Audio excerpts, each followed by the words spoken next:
Serious, what's a secret you will take to the grave but don't mind telling on the internet? Best of Reddit. Daily new uploads. Subscribe and like for more. Just do it. I had a sweet, wonderful student who had been in foster care, but his mom worked her ass off to get him back, and she did. He had to take a very important city correction state exam. I have no idea why I wrote city exam, and she called me and asked if he passed it. I looked at the grades and saw he didn't sit, so she burst into tears of joy, and that is when I saw I had read the wrong score. He had failed, so I changed his grade to passing. No one knew.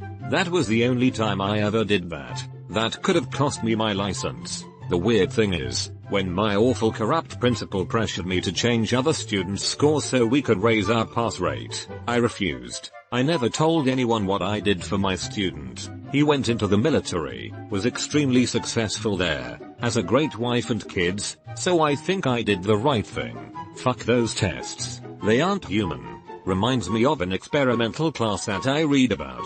Students were from different socio-economic levels, but had all done exceptionally on a placement test. The teacher proudly told them that they had done well on the test and that it was going to be a great school year. The kids all did really well, just as expected, and were really enjoying learning. Halfway through the year, someone realized that all the kids who took the test were in the class, not just the ones who had done well on it, but being told they did well, and someone believed in them. Set up every one of those kids for success. By the end of the year, each one of them had made remarkable progress and justified the faith that had been placed in them. Proof in practice that positive reinforcement is the best way to educate. Enjoying the video? Leave a comment below. 3. You did a good thing. Thank you. Only I know that my mother-in-law killed her dog by sitting on it. Poor thing. Almost happened to our neighbor's dog, too. Chihuahua. The overweight son sat on him and broke the dog's pelvis. It survived but could never walk a straight line again after that. Removed. My hamster died in kind of the opposite way. Was sitting down with him on the couch when he started walking around. I started looking for him but couldn't find him, so I sat on him, got up, looked everywhere around the couch and nothing. And then it hit me. I looked inside the couch and there he was, squeezed by the mattress and the couch surface because I got up. Moral: don't let your hamsters roam free on the couch. Removed. Removed. My mother walking down the stairs in the middle of the night to get a glass of water, very low light, stepped on and killed our new kitten. We're not sure if she was sleeping on the stairs or just ran in front of her. My mother howled in pure horror and sadness for hours. I'll never forget that sound. She will never fully forgive herself. It was such a sad, terrible moment and makes me choke up even now thinking about it almost 20 years later. She was such a sweet little kitten and we all really loved her, and I felt terrible. But my poor mother. I wish I could go back in time and keep the kitten in the bathroom at night for a few more weeks. Not sure a few weeks of growth would have made a difference, but I just wish I could have done something. I love my mom so much and I wish I could have kept her from having to go through that, and of course I feel so terrible about the innocent little kitten.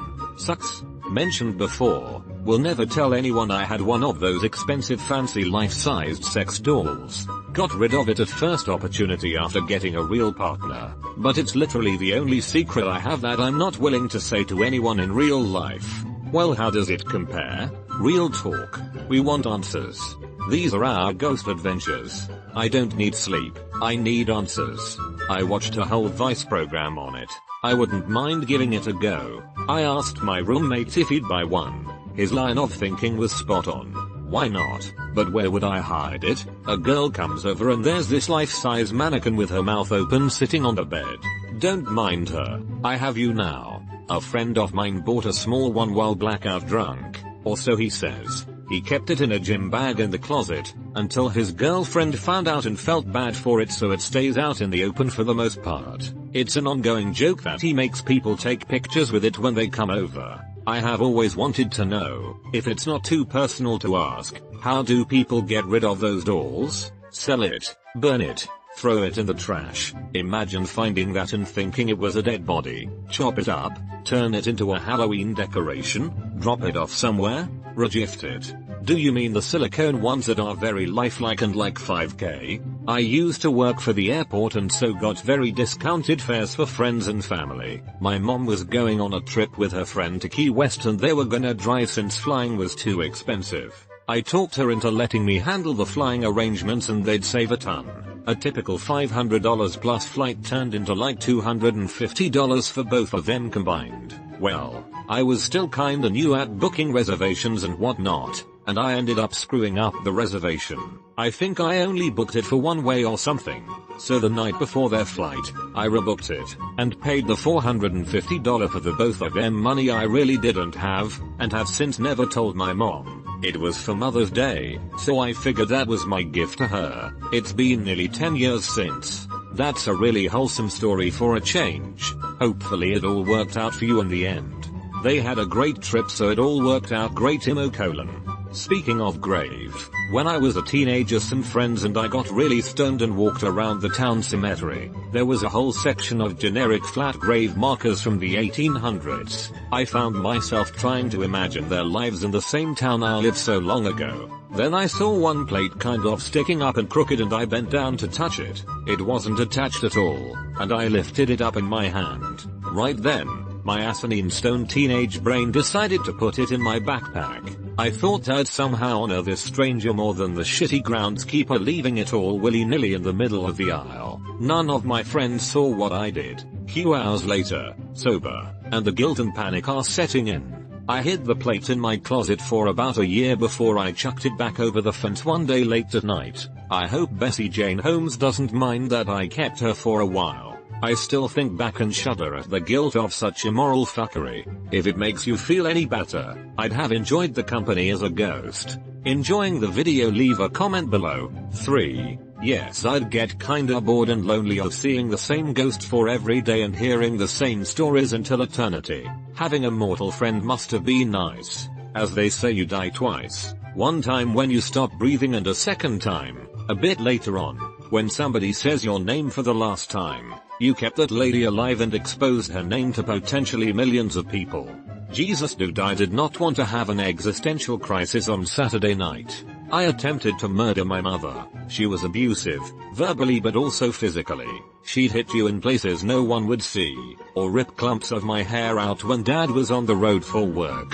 She probably has a personality disorder. She got in my face one night when I was coming home from my second job, and I had it. My mom went through whole periods where she wouldn't work. I was killing myself every summer working 50+ hours to pay family bills in my parents' names and also get my younger sister to all of her activities. I had IT. I tried to put mom's head through a wall. She started screaming, "Oh, help, help," and I told her she could dish it out. She should also be able to take it, shoved her on the ground and kicked her repeatedly in the abdomen and thigh, while still trying to put her head through the wall with one hand. It's a plaster and laugh situation. Old house in New England. I really fucked her up, and it felt good to do so. She's destroyed so many people's lives and she never faces any consequences for it. No one in our family ever helped me or called the police when she would abuse me. The only one who ever helped was the dog. If the dog was awake when my mom tried to start something, she'd get between us, growl at mom until she backed down. I had always shown restraint and never hit her until this night, but my dad did call the cops on me when I crossed that line. The cops get there, split us up to interview. I explained my side and then just blurt out, "Where were you assholes when I was 8 and she was doing that to me?" The cop was taken aback. I think he could tell I was being honest and it was a culmination of years of shit and pain. He goes and talks to his partner. "I think this isn't an assault. I think it's a mental illness thing." Then they basically intimidated my mom and dad into agreeing with them. They wouldn't let it go until they agreed it was a medical issue, not a criminal one. So they called an ambulance and I went to the hospital as part of a diversion program. Basically, they sent me to detox for 3 days and I emerged with no record, no charges, no nothing except a script for Prozac and a recommendation for therapy, paid for by the state low-income insurance plan. Trying to kill my mom probably saved my life, honestly, because I got myself some tools from a CBT-DBT therapist, but I'm not stupid enough to want people to know. Who would date me? How would I ever get promoted at work? Anyway, be kind. You never know what someone's been through and you never know what people are capable of when pushed far enough. Hectic man. Take care of yourself. It was kind of a scam by the police and the state in a lot of ways. I was probably working too much to really qualify for that insurance, and I wasn't on drugs, so why detox? But I'm so grateful that the cops who responded got it and kind of advocated for me with the little wiggle room they had. I'm grateful there was somewhere for the states to put me that wasn't jail prison. Like, I'm so glad someone got it and helped me find a path out of that situation. This was all years and years ago. I worry what would happen to someone like me today. My dad is dead. My mom is an amputee now. Just bad self-care, nothing I or anyone else did. And no one helps her. She was possibly even more abusive to my brother than to me. He has been homeless off and on for 20 years and he fried his brain on drugs. Mom doesn't have any friends. Just a gambling addiction. And the house is sort of decaying around her. Still no legal consequences, but she is reaping what she sowed. She has no support or family around her in her old age. Your story is a sad one, but also with a somewhat goodish ending. How are you doing today? Did you manage to get life back on track? It's going okay. I finished college. I keep having fits and starts in my professional life though. I have real PTSD that sort of comes over me in waves sometimes. Toying with the idea of law school right now. But at any rate, my life is a lot better than it has any right to be. My old therapist, during intake, told me you shouldn't be here. People from families like yours run away, then they're heroin prostitutes, and they die before they make it to your age. You finished college, you have a job, that tells me you'll be fine. So when I get down, I think about that a lot, like I probably shouldn't have made it, period. Everything I do have is just gravy. Your life is as good as it is because you are strong and determined and found it within yourself to fight for a better life. Yes, it's still hard, but you're up to its challenges. Good for you. You got help. You've grown. You're not a danger to anybody. I think you sell yourself short. If you meet someone you really love, you should tell them. I think it's pretty understandable what you did. When I was a kid I used to shit in a tire in the garden because I was scared of getting locked in the toilet. When I was young I peed under the basement stairs every night. I was afraid my stepmother, at the time, would hurt me if I flushed the toilet and it woke her. So I went under the stairs in my room, a mattress in the basement. Edit. I am sorry for not answering for so long. I went to bed right after posting this and only just opened Reddit to answer a few questions. She was very abusive. This was a small thing compared to some. And yes, the smell was noticed eventually. She was actually a clean freak, and while it took her longer than you might think to notice the smell, this was the kind of woman who would force me to wash her walls in bleach if she saw me touch one of them after going to the bathroom. She knew something in the basement smelled off, but never checked under the stairs. She would wash other parts of the bathroom and the smell of bleach would block out the smell of urine for a little while. Rinse and repeat. When it was found out what the smell actually was, I was screamed at, forced to wash under the stairs with bleach water, no gloves, and was kicked out of the house. My mother was called and was told to pick up her disgusting little shit, and I had to stand on the front porch, with a single black garbage bag containing everything I owned, while I waited to get picked up by my mother, because I was not allowed back into the house. I was 7. Again, sorry this took so long. I hope this helps anyone who wanted to know more. You had to sleep on a mattress in the basement? Did no one notice the smell? Not to make assumptions about OP, but this sounds like the sort of abusive dysfunctional household where piss smells could easily go unnoticed. Removed. Harry Potter and the Stairway of Secrets. Removed. Harry Potter. When I was really small, I was scared to use public toilets because of how loud they are when they flush. The sound used to hurt my ears, so I'd refuse to use the bathroom even when I had to go really bad. Thankfully I outgrew it eventually. Removed. I sharted on a New Year's party bus a few years ago. I thought it was just a fart, but it was a small shotgun blast of fluid. I stayed calm and threw away my undies at the next bar. Luckily there was little or no shit on the inside of my jeans and I was able to continue the night with no one aware of my poop crime. That happened to me on Halloween a few years ago. I drank 6 Angry Orchards and sharted in my thong. I just calmly walked into the bathroom and tore the side seams of the underwear so I could take them off and throw them away without having to remove my fishnets. No one was the wiser.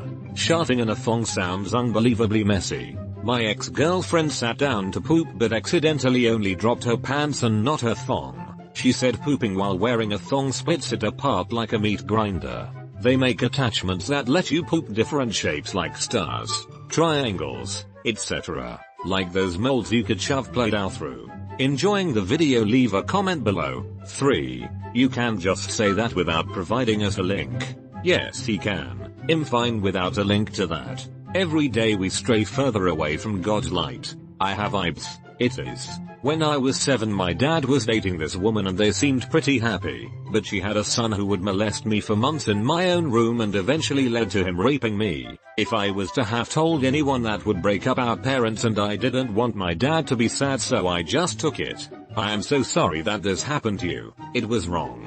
Every year I write my parents a Christmas card signed by Sarah and Michael. They still have no idea who they are and spend a lot of Christmas Day trying to figure it out. Edit. Looks like I've ruined the lives of 1,000 plus parents. Sorry boomers. Awesome and light after a lot of heavy.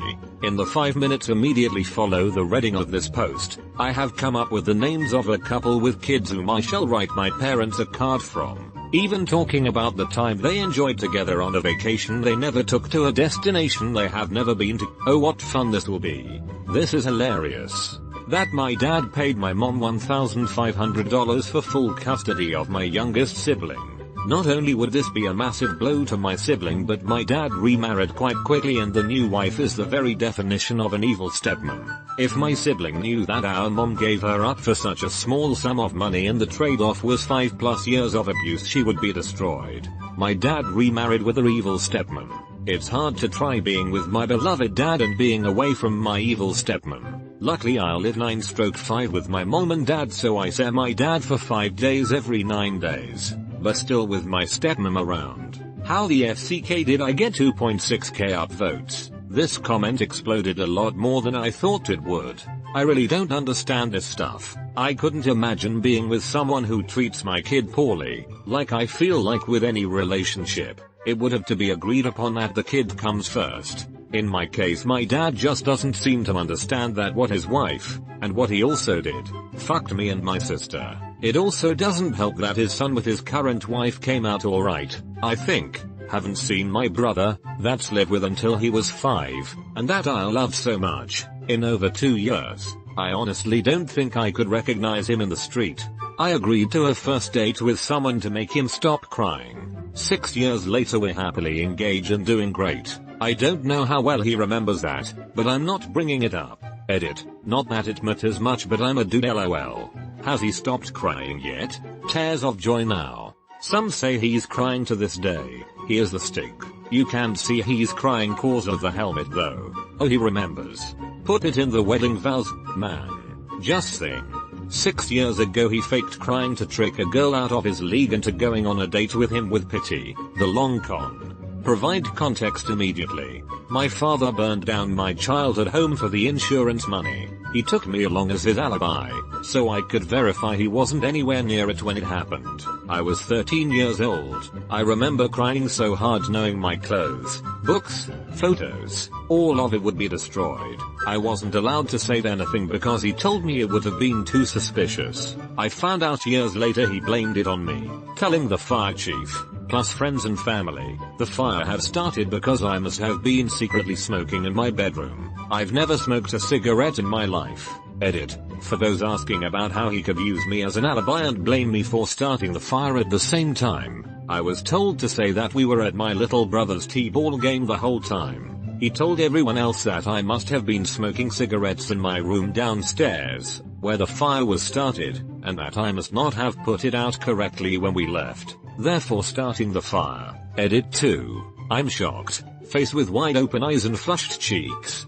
Thank you so much for the awards, kind people of Reddit. I've never received one before and had no idea it gave me the opportunity to hand out free rewards myself. Edit 3. We were not poor growing up. There were other things going on in my father's life that led him to do this. The money was just a welcome addition, I'm assuming. He actually did end up with a felony for something else related to all that. It was 20+ years ago, so I just decided to let sleeping dogs lie. I feel for you. Lesser than what happened to you.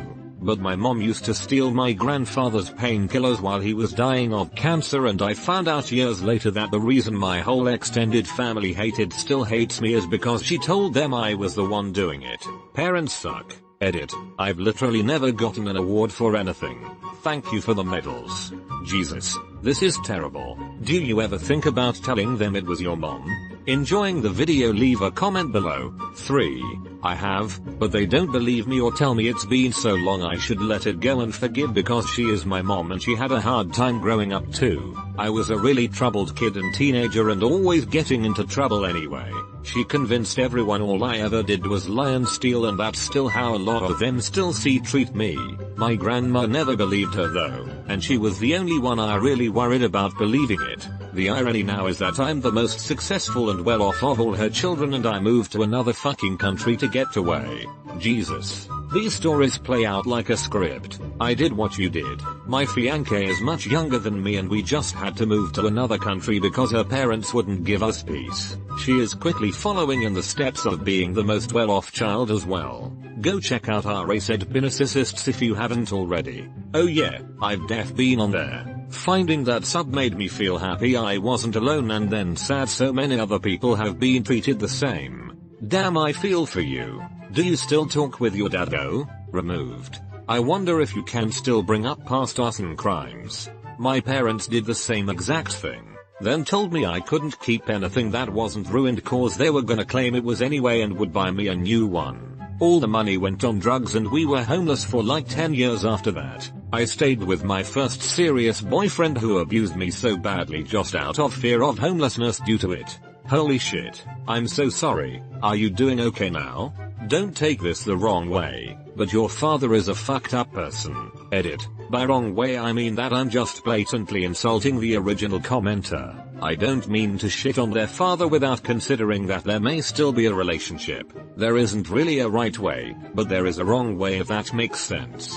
When I was an awkward tween, my brothers and I spent a lot of time at my grandparents' house. We had been raised by my grandparents since we were little kids, and even after my dad remarried, he and my stepmom both worked graveyard shifts, so we would spend the night at my grandparents' house while my parents were at work. One day, my grandmother informed me that it was my grandfather's birthday and suggested that I wish him a happy birthday. He was downstairs in the living room sitting on the sofa, and I went up to him and gave him a big hug around the neck and said happy birthday, Grandpa. It was kind of difficult to hug a person sitting down, so I ended up kneeling on the sofa between his legs rather than trying to hug him from a standing position.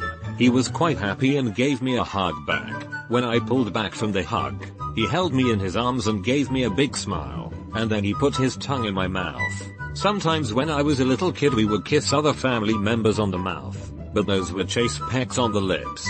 I could tell immediately that this was different. His tongue was on my teeth. It lasted only for a moment and I was grossed out and confused when I pulled away. At that moment my grandmother walked into the living room. I turned my head to look at her. My hands were still on my grandpa's shoulders. She seemed really happy that I had wished my grandfather a happy birthday like a good little kid. I gave him a final quick hug and scrambled out of the room. For the rest of my tween and teen years, I was always careful not to be alone in the same room with my grandfather. He passed away during my 20s, a good decade ahead of his time due to lifestyle-induced health issues, and my family chose me to speak at his funeral. I had really complicated feelings about it because I did love him. My grandma and grandpa raised me, after all. Also, my grandfather was the rock of the family, and after he passed away, the three branches, my dad and our family, plus his siblings and their families, gradually grew apart, and nothing was ever the same between us again. We don't even spend Christmas all together anymore. I've never told anyone in my family about it because I couldn't break my grandmother's heart. She's survived her husband 10 years and still talks to and about him every day and visits his grave multiple times a week. So, thanks for listening to my story, Reddit. Nice to get that off my chest. It scares me how closely I can relate to this story. Like, how? Edit. My phone decided to glitch out. Grammar. But, yeah, this is almost exactly how things happened in my family. Wow, yeah, this reminds me a lot of a similar scenario from my childhood. I was in the pool with my little brother and, much older, cousin. I was about 5, my bro was about 2, and my cousin was probably 16, 17, maybe even 18. Can't remember him. My aunt and uncle lived in a different state, so we only saw them once in a blue moon. I never really liked any of them much, TBH. But anyway, my bro was in the pool, on his floaty thing. I was on a pool raft and my cousin was beside me. I was being a kid and playing games. I kept saying I want to get off the raft, no I wanna go back on, back off, back on, etc. My cousin was smiling and laughing with me. Then I said I wanted to get back off, and he just said number, then tickled me in a super inappropriate spot, for several seconds. It was definitely not normal tickling. I just froze. He wasn't smiling anymore. I felt weird and grossed out and disturbed by that for years. A few years later, when they came to visit, he came into the bathroom while I was taking a bath and made me wash his feet and stared at me naked. Thankfully, as I said, they didn't visit often, so those were the only 2 times I can remember. I tried to tell my mom about it during an argument one day, but she didn't say anything. I'm not sure if she didn't believe me, or just didn't know what to say. I'm over it now, but it messed me up for a long time. As a kid, I had a family where it was just their nature. Everyone, everywhere, basically any generation was doing horrible shit to other parts of the family, and nobody was spared. My parents broke the cycle, kept me away from all relatives, and I thankfully made it my whole life with only 2 near misses of sexual assault in my adult life. Nothing growing up. Didn't go to my grandfather's funeral though, not after what I found out he'd done. So proud of anyone who breaks the cycle. That pool thing. I had essentially the same exact thing happen to me. The worst part was when I squirmed away and looked back at my molester, a friend of a family friend. He smiled and said, "Did that tickle?" No, it didn't fucking tickle. But thank you for teaching a 7-year-old how cruelly the world works. You should try to tell someone so that he doesn't go molesting little children and screwing them up worse than it messed with you. I don't know who, but I'm so sorry that happened to you. I'm sorry you went through that. You're 100% right to be grossed out and confused. That is not something an adult, much less a family member, should do to a child. For the rest of my tween and teen years, I was always careful not to be alone in the same room with my grandfather. I'm sorry you had to do that, but I'm glad you found a way to resist further harm and build your own boundaries. Which isn't to say that this was in any way your fault, or that you should have done this from the start. I don't condone victim blaming. Rather, it sounds like you found a survival tactic in a shitty situation. Rock on, and may your future be bright. As a teenager, I had cancer multiple times and nearly died a lot. At one point, I spent several weeks in intensive care and survived despite no doctor thinking that I possibly could live. More than 20 years later, everyone I know still comments on how I survived purely on will to live. I actually spent every moment in that hospital bed in absolute agony, desperately wanting to die. Edit. Thank you to the kind folks for my first Reddit awards and for all of the kind words. I'm healthy now and doing well. Damn. I'm happy you made it out, and I understand you don't want to disappoint them now, but you should with a very serious face tell them to stop. That's not a comment I'd like to hear, especially when reality was that different. I can relate. It's a huge pet peeve of mine when people tell me I'm so strong brave. I was scared as shit and didn't do anything but lie there. The doctors and nurses are the strong and brave ones. I also feel it implies that the tons of friends I made who died from cancer somehow weren't strong brave enough to survive it. I dunno, survivor's guilt is weird, man. But anyway, I smile and say thank you because I don't want to seem like a cunt. So my grandfather had a hand in making one of the World Series trophies back in the day. He never got any credit, but we have photos and parts from his prototype.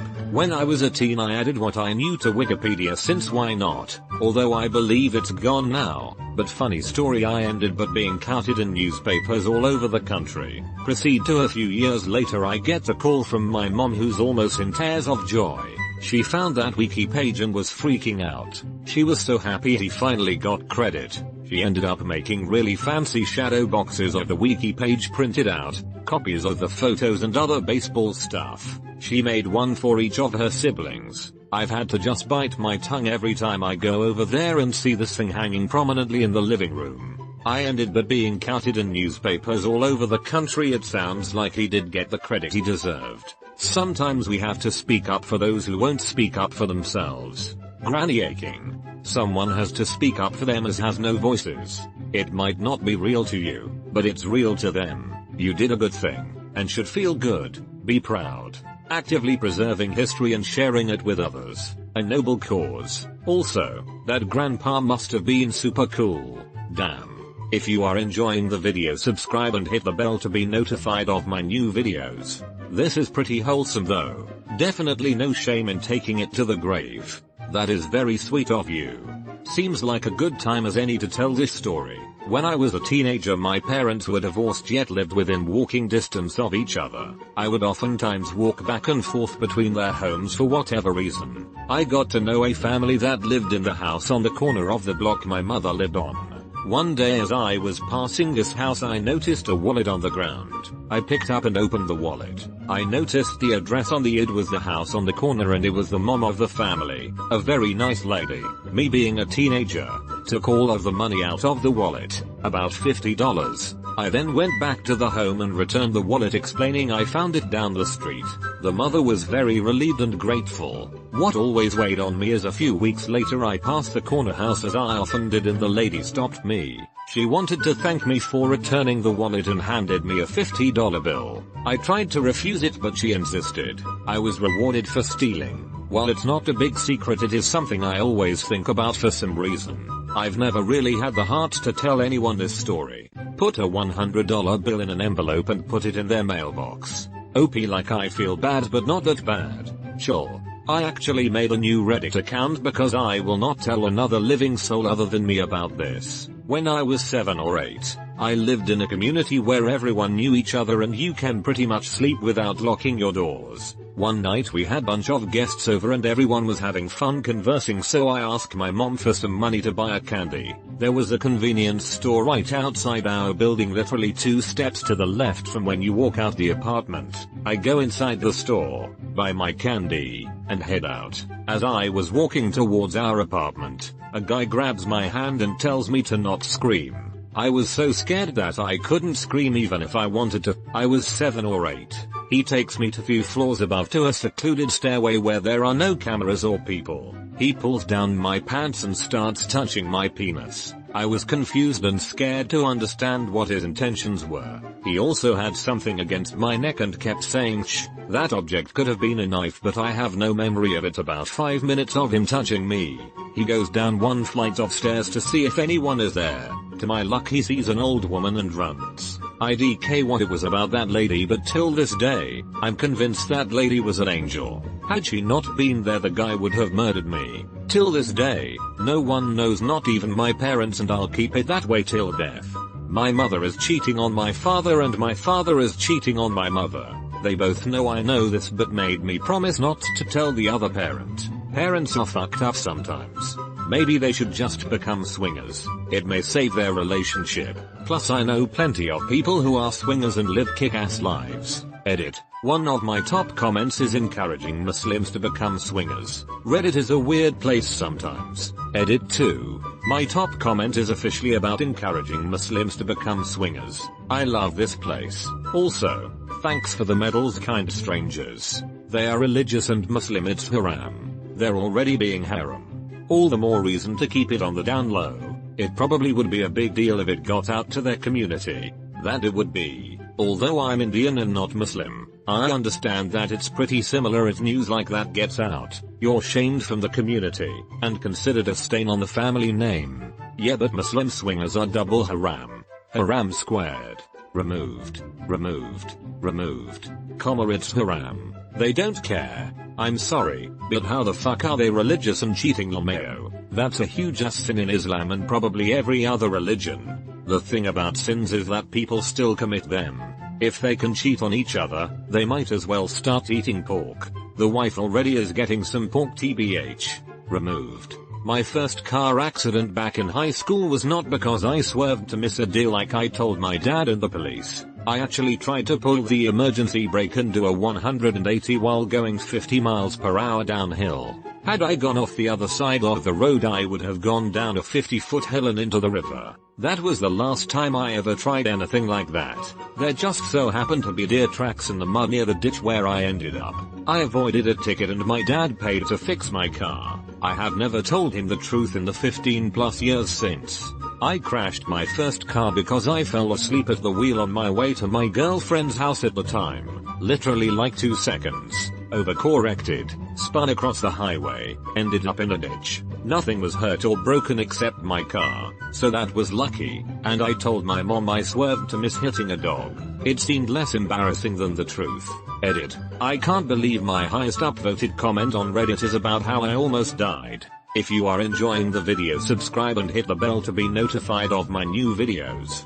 I once had a sleep incident which I told everyone was actually someone swerving into my lane.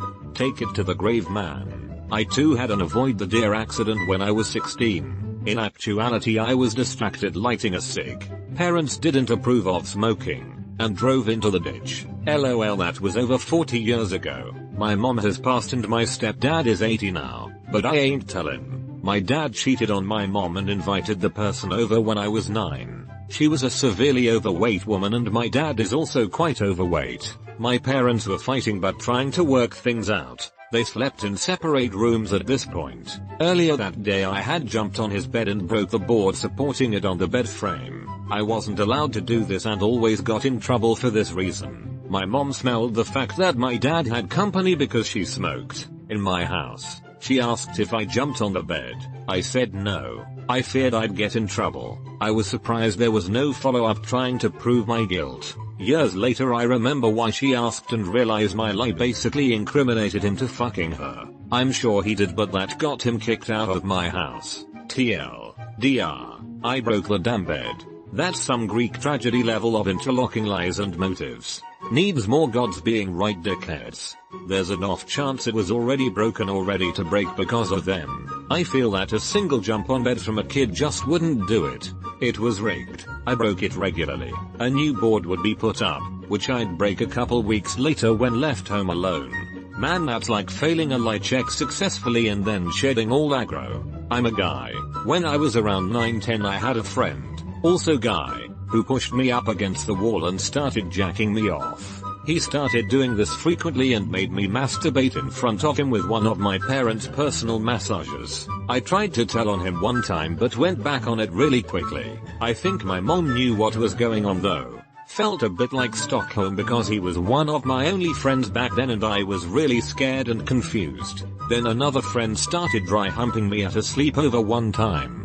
Being sexualized so early on in life really fucked me up. I'm sorry to hear that. Someone in my family went through the same thing recently. She's 10 now, but when my niece was 7 her mom moved them in with her new boyfriend and his kids. One of his kids was making my niece play a game to strip and do horrible things that number 7-year-old girl should ever do. Everything got reported and she did a few weeks of court-mandated therapy. She doesn't remember anything and the scumbag kid that did it won't admit to what he did but agreed that she wasn't lying. Apparently because my niece doesn't remember anything they decided she doesn't need more therapy. I'm really worried about how this will affect her later in life and I think what you wrote just confirmed my fears. Her mom isn't worried about it and won't make more effort since it's an out of sight out of mind situation for her. She may not remember it but it may very likely cause her to have traumatic reactions to things in life without any understanding of why. Our brains are smart and can protect us from bad memories by filing them away or downplaying the events.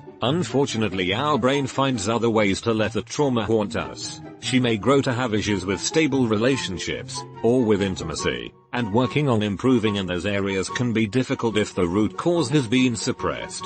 I was raped with an implement in the youth room of my childhood church by my 2 best friends at the time. We were basically alone in the building at the time. One did it, and the other held me down. They thought it was a joke funny, even once I started screaming. One of them had a moment of clarity and I suppose realized that what they were doing was wrong, and made the other person stop, and they sat there with me for a few minutes until I'd calmed down. Once I regained myself enough to stand, I racked one of them between the legs with a pool cue. Their parents were waiting in the parking lot, and they were going to call the cops on me until my friend confessed what they'd done to their parents. I was pressured into silence by the pastor at the parents' behest. I've told people, so I guess it's not technically a secret, but nobody's believed me because I'm a big guy, and always have been. The last person I tried to talk to about it actually smacked me in the face, so I guess I'll be dying with this one. Edit. A word. Who the fuck would smack you in the face for sharing something like that? They thought I was lying, making it up. Typical dudes can't get raped, basically. No one has the right to do that to you. What an asshole. Terry Crews was sexually assaulted and he has commercials about how muscular he is. Fuck that person. Your experience is valid and their response is not. Terry Crews is a goddamn hero for being so open about that. He gives a lot of men a positive role model about talking openly about assault. That's so fucked up, and the pastor silenced you. This just baffles me. Hope you're doing okay. Me and my cousin took turns licking each other's assholes when we were about 10 years old. I have vivid memory of it. We have never spoken of it since. We're both 25-year men now. And here I am too ashamed to admit to my partner that I want to lick his ass. Just curious. Does he have like some pink hairless asshole? I bent over in the mirror to look at mine between my legs once. Just sort of looked like a tiny starfish with werewolf syndrome. Didn't look appetizing. I laughed way harder than I have any right to at the starfish with werewolf syndrome. WTF. Don't do that to me. Tell him. He might like it. Is there any more context to this? How did this experience come about? We were in my grandmother's backyard while my mother was making brownies. We went to the back corner of the yard. As stupid as it sounds, I think the actual reason came from my cousin. I think he said something like, "Don't you want to know what a butthole actually tastes like?" My 10-year brain thought, yeah, I really should know what buttholes taste like, so he pulled his pants down and bent over and I proceeded to lick his butthole a few times. Then I told him he had to do the same. And he did. In my memory, it seems like we did this for 30 minutes or so, but I'm sure it was only 2 or 3 minutes. I remember having a little kid erection but didn't know what it was. To this day he is still one of my best friends and we talk all the time, even hang out on the weekends sometimes. I'm not even sure if he remembers the incident. Oddly enough, I'm married to a woman with 2 kids, have some gay thoughts sometimes, and a kink for girls with dicks, but nothing like this ever happened again with him or anyone else. Enjoying the video? Leave a comment below. 3. He remembers. I bet you are right. Hey man, remember that time we ate each other's asses? One time, when I was like 10, I went to a Walmart and scratched the backs off of 20 Google Play gift cards, without paying, and tried using them. My best friend will get married soon and I think it's the greatest mistake of her life. What do you mean the greatest mistake of her life? Her so is a pathological liar. They have been dating for less than a year and each time I see them together I keep having a horrible feeling in my gut. Like something's not right. I'm scared she will get abused. Is there any way you could tell her in some capacity? What do you think would happen if you did? She would resent me and be afraid of turning to me for help if abuse did happen, is what I am afraid of. This happened to me. My best friend got into a relo with a sociopath. Not being dramatic, I confronted and he cut me off from her by telling her I tried to sleep with him. I am married. This post is way too old for anyone to read that I masturbated to the demo version Outlaw Volleyball on the Xbox back in the day. Not too old. Many years ago, an ex-girlfriend of mine got so shit-faced at a bar on Halloween that she passed out and pissed all over the seat. Everyone saw. It was everywhere. She didn't know anyone at the bar. Thankfully, she woke up the next morning and had no memory of it happening. She told me how much fun she had. I decided to keep that one to myself. She would have been so mortified. Removed. Honestly, I don't think you should blame yourself as much as you do. Yes, you made a mistake, but a good boss discovering something like this would address it immediately, investigate and then start a disciplinary procedure. Seeing that it was the only instance of this in her browser history and that there was a valid explanation, she would probably have gotten a written warning. And that would have been it. Source. I'm a manager who had to deal with disciplinary procedures for years. What you are describing here is bullying. Not addressing the issue and pressuring an employee to resign is typical of an abusive workplace culture. It has nothing to do with what you did. The bosses were shitty. They would have turned on your mother no matter what. I'm sorry that this happened to your family, but I don't think it is really your fault. That is way too much responsibility for you to bear for your family. Her bosses were dicks. My dad left me in the car at a strip club while he went inside and spent almost 2 hours in there. At least he left me with food and water, but he promised me to not tell my mom. I shouldered, but fuck it. I grew up without my dad and I went to meet him this summer for the first time ever. I realized he loves me but know enough to ever come visit me. Admitting that makes me sick to my stomach and sad as fuck is something I just can't do to anyone. Neither to him. It's probably about him, not you. People can love you a lot but be so preoccupied with their own issues that they can't show it the way they might wish they could. Thank you for your comforting words. I used to be so depressed when I was young. I tried to kill myself and used to puke whenever I was alone in my house, because my grandmother and my cousins used to tell me that I was fat and ugly and a lot of really bad shit. I don't have the heart to share that with my parents because they will be heartbroken and I still haven't get over it completely to discuss it. Good man. Good cop. 2. I'm curious as to how the women didn't find out though. I'm sure if I died, the ladies in my life would never stop asking questions about the incident, including wanting to know exactly where it happened. IDK, the legal system's vague on disclosure of certain details sometimes. Removed. Don't forget to leave your comment. All the best, my friend. Hey, it's perfectly fine. I love you.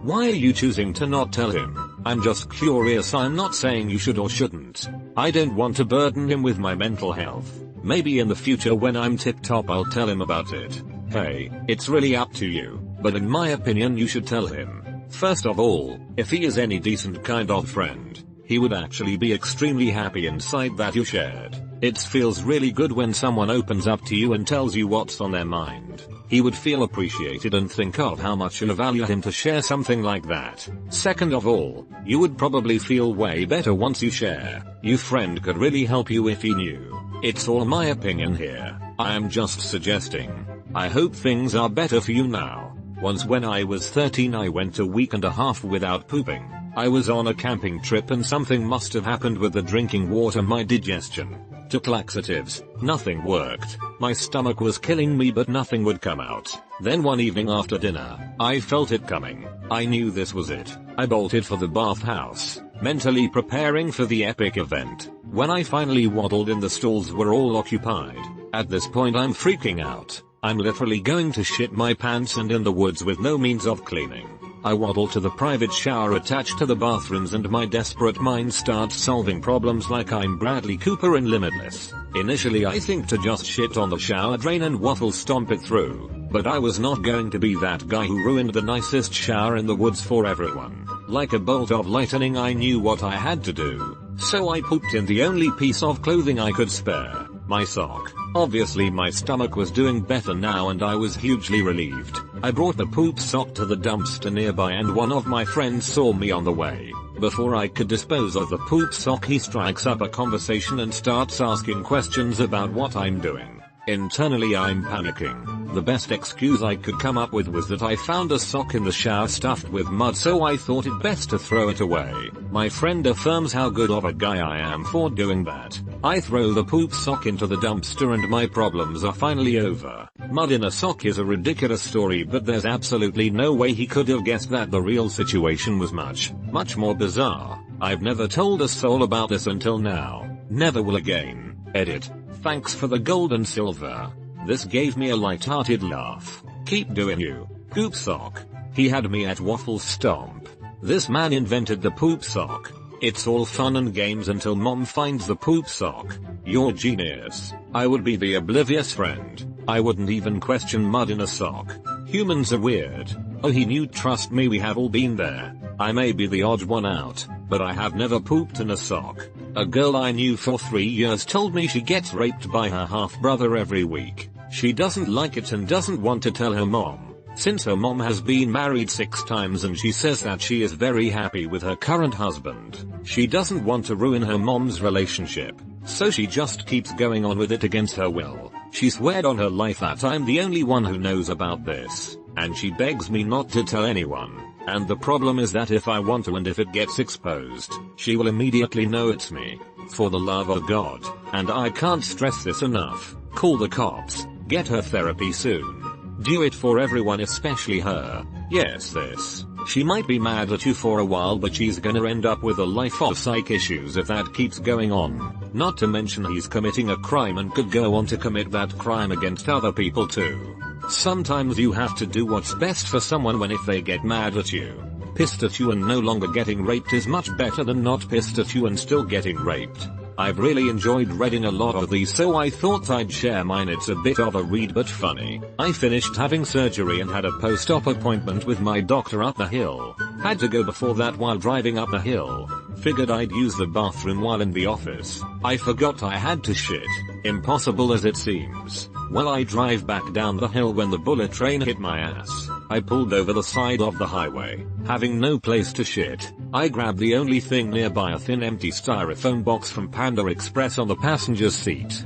Things were moving fast. So fast in fact that I made my first mistake. I missed the box. I had shat all over the driver's seat of my car. I had been on antibiotics too, so we're not talking logs here. We're talking full on mud pie, split pea soup. It fucking filled the seat. I am doing this acrobatic effort not to dip my ass back in the mess, and I somehow opened the car door. I grabbed my phone and popped the trunk. After slamming the car door shut, important later, I run bare ass to the trunk of my car to grab a change clothes I had prayed for. Good thing I didn't make that Goodwill run yet. God's joke wasn't quite over though. I walked back to the driver's door to realize my keys are locked inside the car with the engine running.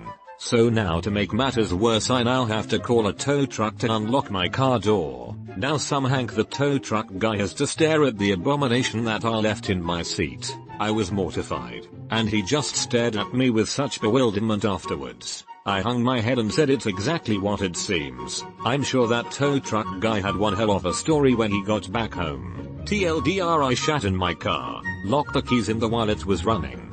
Had to have a guy stare at my shit while he popped the lock. Edit, my first silver. Thank you, stranger. I'm glad you guys could get a laugh at my dismay. I look back on it and laugh now too. Edit, 2 silvers. You guys are awesome, thank you and cheers, and my first gold. You guys are the best. Thank you. Honestly, something so similar happened to me except in stopped construction traffic, and my car had just broken down. I managed to get out of the car before disaster. Thankfully it remains one of the most embarrassing and hilarious experiences of my life, and the tow driver was really nice and drove me to a gas station where I was occupied for a while. Then he drove me an hour and a half to the auto shop I used where my mum picked me up. Removed. This is heartbreaking. Your poor friend. My heart broke at this one broken heart. Enjoying the video? Leave a comment below. 3. I'm so sorry for your friend. I really hope she finds peace. When I was about 5 or 6, my mother was driving almost 5 miles over the speed limit, and she hit a kid that was about 7. The kid was on the news the next day. Turns out it was my best friend's older sister, Kathleen. My first car crash was me. All my fault. The passenger side was all scraped and dented and you couldn't open the passenger front door. What I did was get gas and made a sharp turn into the stall and hit all the poles and concrete squares they make. I don't know what they're called. I told the insurance company somebody sideswiped me and it was a hit and run, and I got my car fixed, and to make it worse, my mom's friend works at a shop and instead of the $500 deductible he charged me $200 and told the insurance company I paid the full $500. Neutral face. I feel guilt 4 years later. Don't feel bad. I've been in 2 accidents within the last 6 months, and both times my insurance told me to fuck myself, even if I wasn't at fault. Fuck that shit, and good for you. Don't feel guilty. So my parents divorced when I was a baby, and my father got married with my future ex-stepmom. She got pregnant but wanted to get an abortion. She soon discovered my father was a shitty parent. At the last minute, she decided to keep the baby. My brother doesn't know, he barely never existed. I discovered the trust in their divorce papers and had to swear to never tell anybody. Peas. Now it turned out my father is ever shittier, but I am very happy to have my brother with me in all the family drama. Edit. Wow, it's my 2nd day on Reddit and never expected that many like. Thanks. You know those stories about girls in the 70s who went to live with an aunt for a year during high school? I did that. In 2008, I was a very naive teenager with irregular periods, and my friend thought it would be absolutely hilarious to buy those cheap pregnancy tests at Walmart and see what happened. We laughed the whole time, until one of them was positive. We couldn't remember which was which, so we got 2 more and turns out it was mine. That was when it dawned on me that I had had sex. My school did not offer any kind of sex education, and my parents were useless in that regard. I panicked and swore my friend to secrecy. I basically put it out of my mind until my pants didn't fit anymore. I was always close with one of my older cousins, and we were talking on the phone one night when she asked how school was going, and I just dumped all of it on her. She came up with the perfect plan. It was already April, and when I'd finally gotten the courage to go to Planned Parenthood, they'd told me I was due in August. So my cousin called my mom saying there was this amazing summer music program in her town that I just had to attend, and that I could stay with her the whole time. My mom thought it was great, and the day after school ended I got on a plane to San Francisco. I stayed with my cousin. She went to all of my appointments with me, and she helped me find a social worker and eventually my daughter's parents. When I arrived back home before my junior year of high school started, my mom asked me how my summer was without really caring, and then remarked that I must have lost a few pounds. My cousin died in 2012 in a car accident, and no one else knew apart from that one friend, the doctors I saw in Oakland, and the people involved in the adoption. I get a photo and a letter about the child once a year, and I send money for her college and a card for her birthday every year. When she turns 16, her parents are allowed to give her the cards if she wants them, but they are not permitted to pass any contact information along. I have no interest in meeting her or getting to know her personally. I know she's safe and comfortable, and that's all I want. I will die before I tell anyone about her, and if my friend were to spill the beans I would deny it. Thanks for sharing. That's a heck of a story. It's interesting that you will always be able to see how she's doing, and, assuming she doesn't try to find you, she'll never have any idea about you unless you keep sending cards. Like a two-way mirror. My friend thought it would be absolutely hilarious to buy those cheap pregnancy tests at Walmart and see what happened. Sounds like she suspected what might have been going on and decided to present the idea to you like that. I'm still friends with her, and I had the same idea, but she legitimately thought it would just be a funny way to pass an afternoon. Her mom had just had a baby and she'd found the packaging to one of the tests in the garbage and was curious. I was basically along for the ride. You did the right things based upon your decisions. Whoa, this one actually had a happy-ish ending. I'm sorry for the loss of your cousin, but I'm glad things turned out as well as they did. Wow, your cousin did truly an amazing thing. I think you're a really strong person who made the best of an unfortunate situation. I know people who made worse ends of better beginnings. I'm sorry for the loss of your cousin. I would imagine that was very difficult for you, but I'm really glad you and your child were able to find better places. Whether or not your daughter wants to read your cards, I hope you feel at peace with how everything played out. It's all very nice to say you made the right decision or what would have happened if you'd done something else, etc., but in the end I just really hope you're happy. My sister molested me when I was really young. Still not over it. Still live with her. I don't even know if she even remembers it. For reference, she is 6 years older than me, and she definitely knew what she was doing at the time. I didn't, but I was willing to do it. When I was like 4 we played electric chair truth or dare, and she make me do stuff. I still remember what I did, but I would rather not recount that here. Edit. Thank you guys. I think I'm gonna work on trying to tell my therapist. I've got essentially the same story. My sister did some horrible stuff to me and I refused to confront the memories for decades until recently. Therapy has been a big help. I'm scared to tell my therapist, because me and her have the same therapist. I'm afraid she will call the police and I'll be buried. I'm 15. I don't want my life uprooted for this right now. I've told 2 people that I was molested, but not by who I don't know what to do. I'm 40. It ruined my life. I'm not going to tell you what to do because it's not my place and I'm just something you're reading on your phone. I will tell you that I would give anything to deal with it at 15. It ruined my life. I'm still completely incapable of intimacy. I don't think my story can have a happy ending. Yours can. You've got so much life ahead of you. Don't be me. Be strong and brave. I'm sorry you went through that too. Unfortunately I am afraid of intimacy even though I'm 15. I had a boyfriend who wanted to have sex but I just get so messed up about it and everything. Maybe it will get better with time. but for now I can't do anything sexual. I am considering telling my therapist, but I still don't know if I should. Well, you told us and that's a first step. It's not your fault. You're still a child now. Life can get better. You can heal. Your pain doesn't define you. Love from someone else who has been hurt. The real reason I didn't end up hanging myself was that my cat never stopped watching me while I was crying with the rope on the neck. I was raped 2 years ago by someone in my friend group. I told one very close friend, but he told me he was not going to stop hanging out with him because he wasn't the one who got raped and my rapist might have done something terrible. But he was nice to my friends, so everyone kept hanging out with him. I'm still deeply hurt about it. I cry almost every time they hang out with him and I can't hang out with them because they prefer his presence over mine. I will never ever tell them how deeply hurt I am and how much they have made me cry the past 2 years. And I will never open up about my sexual assault to anyone ever again. Even my BF at the time doesn't know what happened to me, just because I'm too scared to tell anyone again. Edit.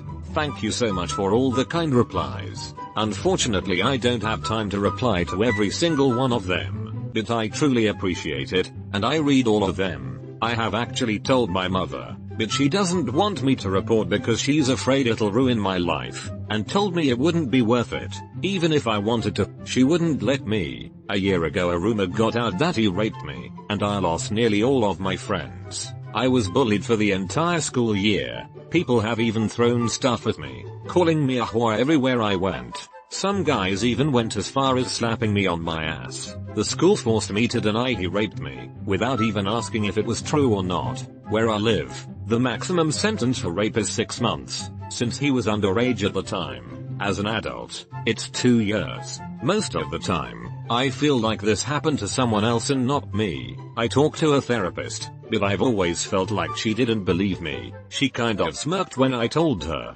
All of your comments have made me feel like there's actually good people left in this world, and I want to thank every single one of you for that. Comma wasn't the one who got raped. What the actual fuck? Fuck your friend. I see no friend here. Just an enabler. Report the rape. 2 years is not outside of the statute of limitations in any US state. Sadly, it does not work that way where I live. I'm not from the US. In my country, if you go to the police, you need a video picture of the assault or it didn't happen. Also, reporting after such a long time here means you have a 99% chance of losing the case, because you have to report within a week. Plus, even if I would have enough courage to open up, I would lose nearly all of my friends, because they tell me I shouldn't report because it'll ruin his life. They aren't your real friends. Don't forget to leave your comment. And he deserves his life ruined. A girl I knew years ago was raped by a guy I used to run around with. I told her I would handle it and she begged me not to, saying that he told her that she would ruin her life forever. Instead I just went over and picked her and drove around with her all night talking about whatever to make her feel like someone was there for her. Me and her drifted apart a few years ago, but every now and then I think about how she's doing, hoping everything is well. Damn, that sucks. Someone whom I didn't know is in a program with me and we had a workshop that bade us reveal our baggage, and she had something like this happen to her, but she didn't realize what happened until like 1-2 years ago, and she doesn't know who did it or know if anything happened to him. So she doesn't have any closure. Removed. At my mom's boss's Christmas party, my GF at the time and I had sex in front of the venue behind a pine tree. Why wouldn't you be shouting that from the rooftop? Mom still works there. Removed. I have thought about killing myself every day for nearly a year now. Haven't told a soul. Not sure if I will actually do it or not, which is what scares me. My depression and anxiety and stress has gotten so bad I can barely leave the house. Hey man, I'm in the same place really. Only thing that keeps me from doing it is what I would do to my parents. Think about those in your life and try to find that one person or those people who would truly be affected by your death. I know that some people don't have those, but if you can't find anyone like that, then message me. Maybe you and I can get through this together. You're stronger than you think you are. Best of luck, man. I was the guy who accidentally dropped water on a gay couple kissing in the middle of the road to protest from my balcony. It went viral in my country for a few days. Thank God nobody recognized me. LOL, oh God no. Did everybody think it was on purpose? Yeah, but nobody knew it was me. I just had to agree that whoever did it was an asshole when my friend mentioned it. Removed. So I took the bucket to the window to toss the water out like I always do. Jerry. But, George, don't tell me it landed on a person. It landed on a gay couple. No. And they were protesting. God, George. By kissing. Oh, wow. So what happened? Well, I actually went out to apologize, but by the time I got down there they had people yelling up at the window and they were asking me who lived in the apartment. I just said I didn't know, yelled homophobe at the window, and then walked away. What are you gonna do? That's why I'm here, Jerry. I need a place to lie low before I move out of there. One time I threw snowballs from my balcony at a straight couple kissing on my street. I had been drinking and was hoping we could have a snowball fight, but they just skedaddled. Kinda rude of them. The snowball fight would have been super fun. A guy who worked with my fiance wouldn't stop sending her lewd texts, or trying to give her weird gropey inappropriate hugs at work. One day he tried to drag her into a broom closet, but she fought him off. The business treated the sexual harassment claims like they were just playful roughhousing that was overreacted to. So, I put on a ski mask, crouched behind his truck, and when he came out I pepper sprayed him in the face, then beat the shit out of him with a tire iron. Then I took his phone and wallet to make it look like a mugging. I honestly hope that this isn't made up. This guy was bullying me at a camp when I was like 14, so I jizzed all over his pillow, and he slept on it. I'm pretty sure my dad's accident was suicide, and that it was caused by my mom. It's a pretty open secret in my family that my mom was a major reason for my dad offing himself, and I don't blame him. That I was raped at university and my former best friend facilitated it. We went on a night out, and she spiked my drink. Knowing I wasn't capable of consenting, she allowed her FWB to take me back to his and subject me to brutal sex. I cut her off a few months later when I realized she had zero remorse. I still have absolutely no idea what would possess someone to offer up a vulnerable friend like that. What the actual fuck? I'm so sorry about all of that. They're absolute sacks of shit. I've never said, or typed, this, and I probably never will again. When I was 12 my mom ran into an old friend of hers that just so happened to live in our apartment complex. He was a single dad of 3 and I quickly became his go-to babysitter. He was really nice to me and the girls, especially the youngest, loved having me around, so I spent a lot of time with them watching movies on their big screen or playing basketball. One day as I was leaving he sat me down, gave me a pair of earrings and kissed me. I know you're probably thinking, WTF? Looking back now I can see how fucked up the situation was. See, I was a victim of sexual, physical, and emotional abuse in my even younger years at the hands of my mom's boyfriend. He knew about that and he would tell me, I wish I could have protected you then. You're safe now. I'll never let anyone hurt you now. Let me know if you have any problems with anyone and I'll take care of it. Our relationship lasted for 3 years and I really believed he loved me. He would give me money and gifts, listen to my problems, etc. The older I got the more I realized that this wasn't normal. I had never had a male figure in my life that didn't treat me like shit, so I wasn't associating this as abuse even though he groomed and molested, raped, whatever it had be called me regularly for 3 years. It didn't feel wrong because he was always very considerate of me, and if I said no he never continued, but I was 12-15. I couldn't consent to any of that. Even after I told him I didn't want to do this anymore he treated it as a normal adult breaking up with another, except his last parting words, I need you to remember that I love you and you love me. Nothing that happened between us was against your will. I never told anyone what happened, but my mom had suspicions, I guess because a few years ago she asked me if he was ever inappropriate with me. I said no, of course not, because even now 14ish years later I feel like it was at least partially my fault. Enjoying the video? Leave a comment below. 3. In no way was it your fault. Not all. Not partially. I don't know how your mother would take it if you told her. So potentially it's worth seeing a therapist? Therapy is not a 4-letter word. It's just someone to talk to who can be objective and help you work through your experiences and give you advice on how to move forward. It's not your fault at all. Red heart. When I was 14 or 15. My best friend was raped by her boyfriend. She made me promise not to tell anyone, and I was scared of what would happen if I did, so I kept it to myself. She and I had a nasty falling out the next year and I haven't spoken to her since. I think she and that boyfriend stayed together for several years after that. They might still be together. We're all in our early 20s now, but I don't know her or her friends anymore, so I'm not sure. Like, you had an affair with your sister-in-law? How did this happen? Or with his sister? Removed. Who said anything about in-law? You better hope no one in the family decides to try out Ancestry.com DNA tests. That's Jamie fucking Lannister. Hol up. My grandfather on my dad's side invented the popcorn machine that movie theaters use, except he sold it to a company for around $300 instead of patenting it. Thanks granddad. I thank your granddad for all of the overpriced popcorn I ate. Had a cybersex addiction on an adult site, probably cybered with over 1,000 women. Was broke and lonely. Never told a soul. It was over 1,000 men tbh. Removed. The fact I'm bisexual. Hello from Russia. I forget how much we take for granted in America. As a Russian you're probably going to take that to your grave whether it ends up remaining a secret or not.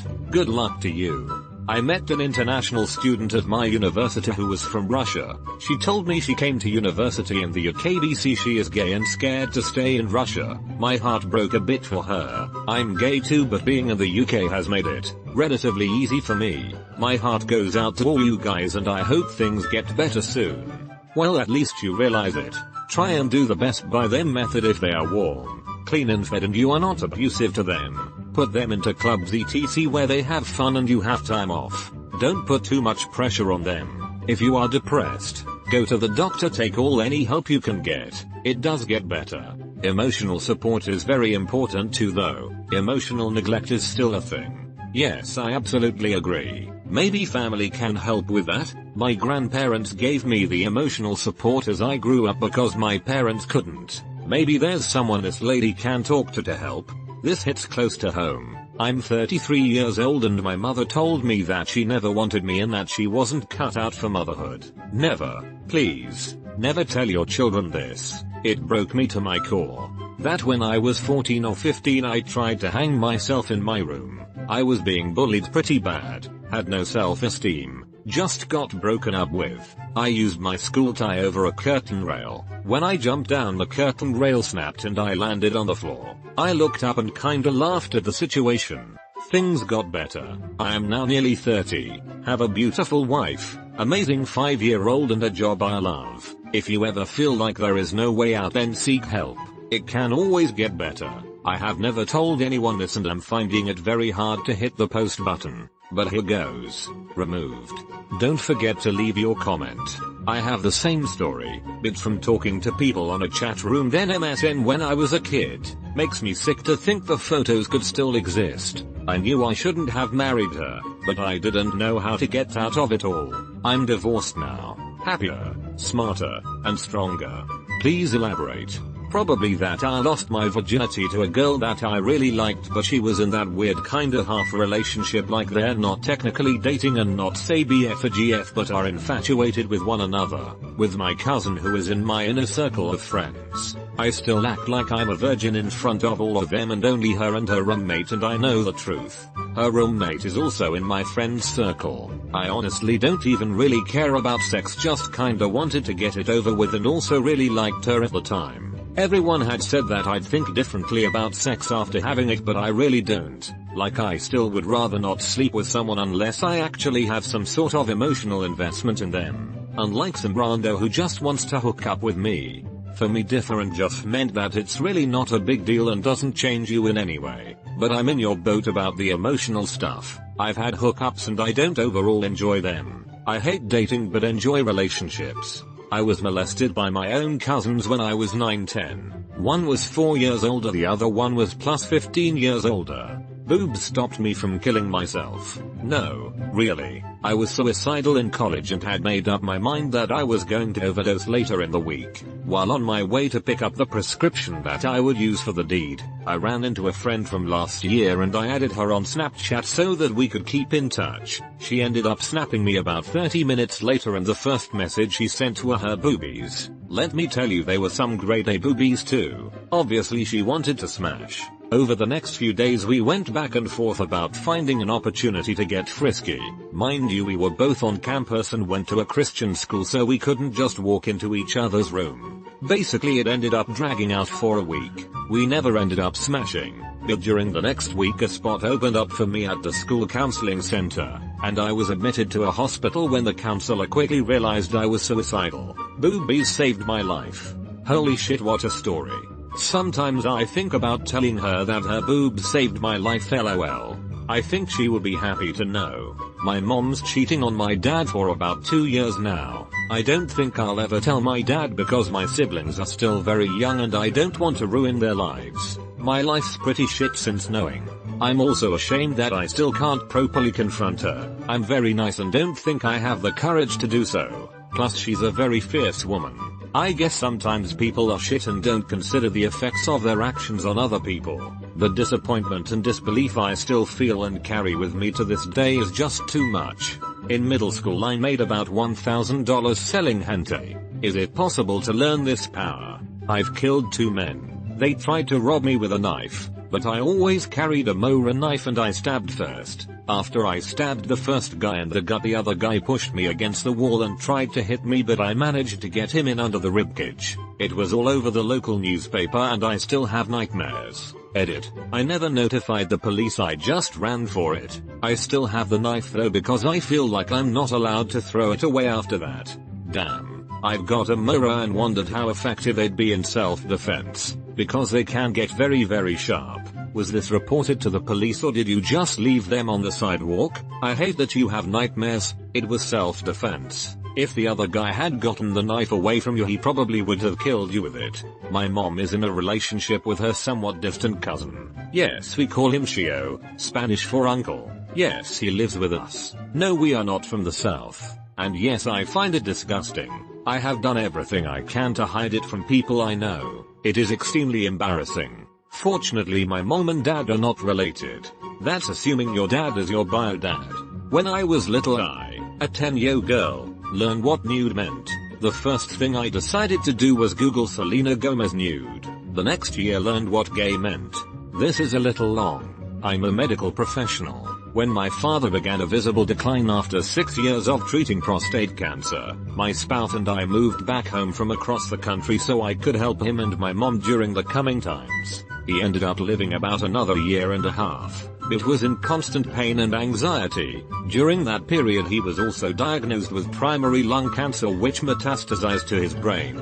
Being a medical professional himself, he was more aware than most people of the challenges and inevitabilities he faced. He was admitted to hospice during the final months of his life, and rapidly declined into frightening hallucinations, aphasia, and agitation because of his brain tumors. His final days were an induced unconsciousness brought about by massive round-the-clock doses of Haldol and liquid morphine. My siblings came home, and we spent a couple of days together as a family, with him 24/7, washing him, holding his hands, and listening to music in the family room with big windows. His body wasted dramatically. One gorgeous afternoon, his morphine was due. Instead of putting it under his tongue per usual, I doubled the dose and used a mouth swab, spreading it around every surface, ensuring a very rapid absorption.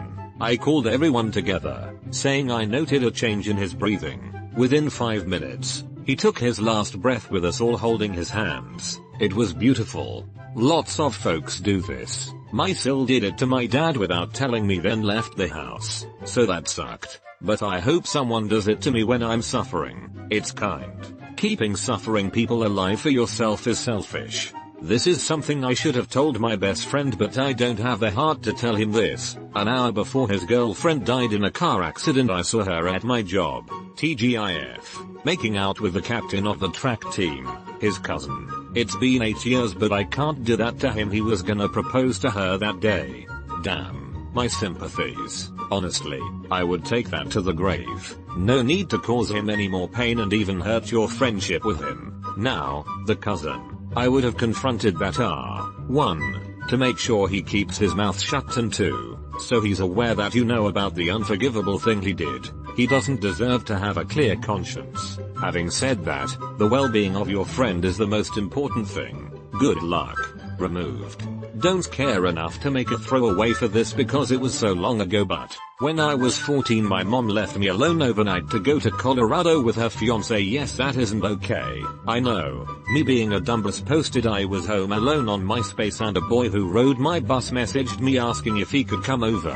I said yes. We had sex. Consensual. He took my virginity. He was probably 16 or 17. I can't remember. Not even an hour later his older brother messaged me asking to come over. I said yes. I honestly don't know why. We had sex. Also consensual. And when he went to penetrate I said your brother just popped my cherry. And he said well let me finish it for him. Ugh, gross, I know. IDK, what the fuck I was thinking. He was definitely 18. Too old to be having sex with a 14-year-old. And yes, he knew my age. I kept hooking up with the older brother until he graduated and went to college. Only one person knows this and she probably doesn't even remember me telling her. My retired father finally got a smartphone. I offered to show him how to use, i.e. make calls, text and so on. When I get to his place, he only had the phone about 7 hours. His phone was running extremely slow for a new phone. I opened the running apps and all I see is a cascade of open windows with the headers of Pornhub. The man hadn't interacted with the internet before that 7 hours, but he figured out how to find porn before making a phone call. I won't tell mom ever cause she's the type that thinks watching porn is along to cheating.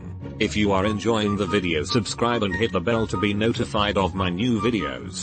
When I was little, my parents would take my brother and me Christmas shopping for an angel every year. I'm sure that the year I was in first grade, the angel we bought for was one of my classmates. After Christmas break, when everyone was sharing stories about presents, she described literally everything we had bought. I kept my mouth shut, but I knew.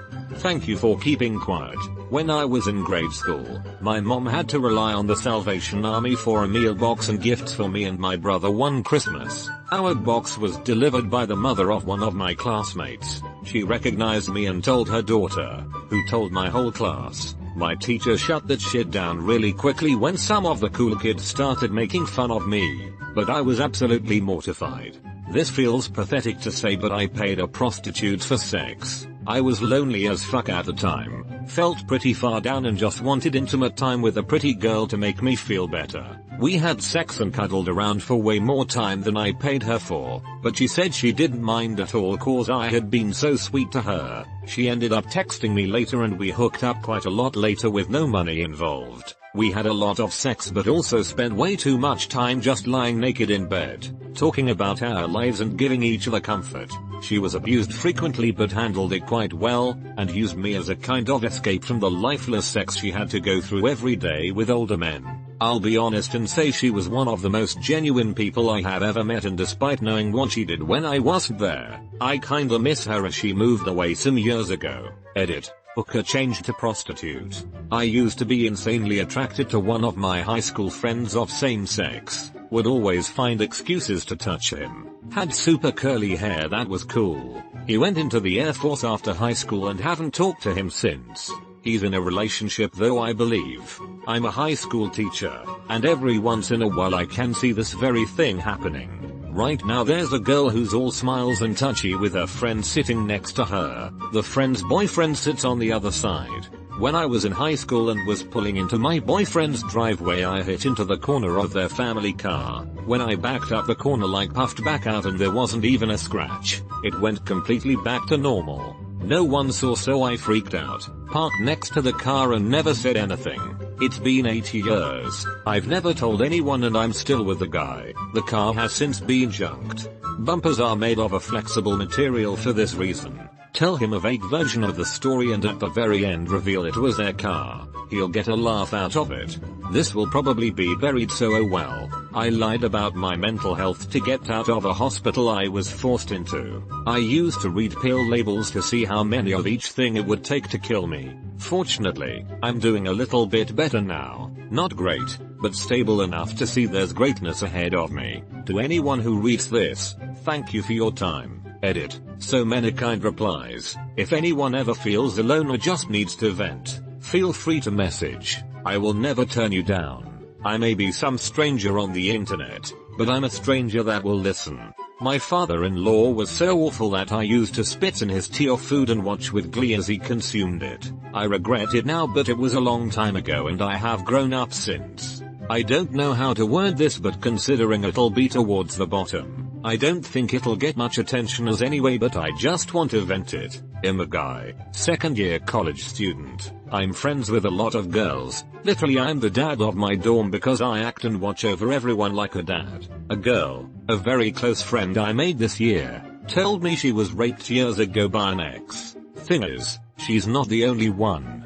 Basically every girl I become friends with has a similar story. Some god-awful story about some monster who did this. A girl from last year was raped and actually caught something, a disease from the rapist, so now she has to tell every guy she likes about it, and basically they always run afterwards and she's left heartbroken. It kills me. Every time I see them, I hug them extra hard. I worry for them constantly and it saddens me that it doesn't stop after them. I haven't told anyone about their stories, mainly because they told me out of trust, but it makes me wish I could do more. Even just as their friend, I wish I could absorb their pain, each hug, and hold that pain myself so they didn't have to. I won't ever tell anybody else their stories, but they trusted me for a reason and I wish I knew what to do, because I just know I'll get told another story by the next girl, but all I can really do is hug them and be there for them. So yeah, thanks for reading this, strangers. I don't know if it really fits the post, but I wanted to vent on that a bit. Took a weight off my chest regardless to finally say something at all, since I can't anywhere else. Edit. Just wanna add that anybody is welcome to message me if you feel the need to talk to anybody. Whether it be me,